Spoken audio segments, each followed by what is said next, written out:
Tengok syaitan kata apa? Illa. Tadi dia kata aku akan sesatkan semua, tapi tak semua. Sebenarnya ada yang terkecuali. Illa, kecuali ibadaka, hamba engkau, minhum, daripada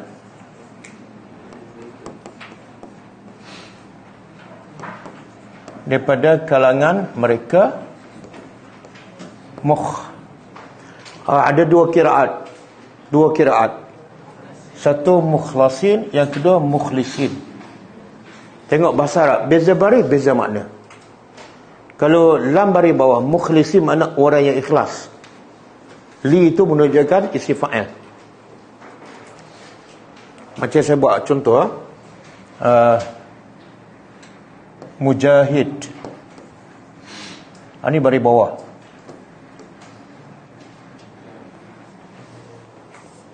Mujahidun. Ini mana orang? Baris bawah. Orang, isi fa'il. Tapi kalau saya letak baris atas,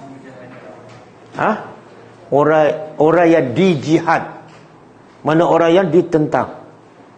Bertukar makna, hanya bertukar baris. Jahat.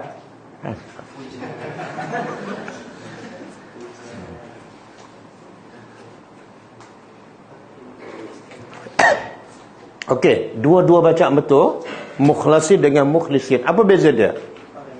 Kalau mukhlisin, orang yang mengikhlaskan dirinya ketika beribadat. Bila dia buat ibadat betul-betul kerana Allah, tak ada riak. Dan kalau boleh dia nak ibadat dia yang sunat lah, tak ada siapa tahu.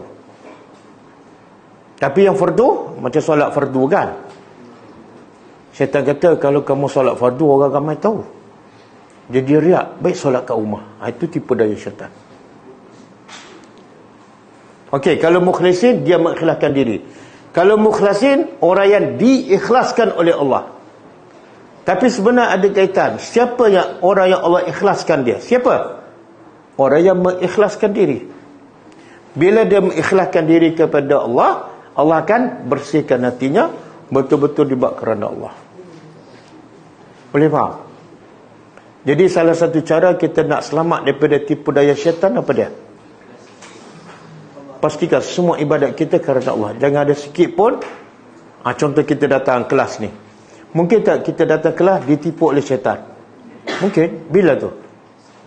Bila kita datang tak ikhlas, sebab kebetulan dekat, sebab kebetulan kawan ajak, sebab kebetulan malam besok ada khatam dan contohlah. Bila buat sikit je bukan kerana Allah, memang senang syaitan tipu. Okey? Dan ulama kata juga di sini dia sebut apa? Syaitan sebut ibad. Ibad apa makna? Orang tu selagi semakin dia menjadi hamba kepada Allah, semakin dia ikhlas, semakin susah syaitan nak tipu. Jangan jadi hamba pada nafsu.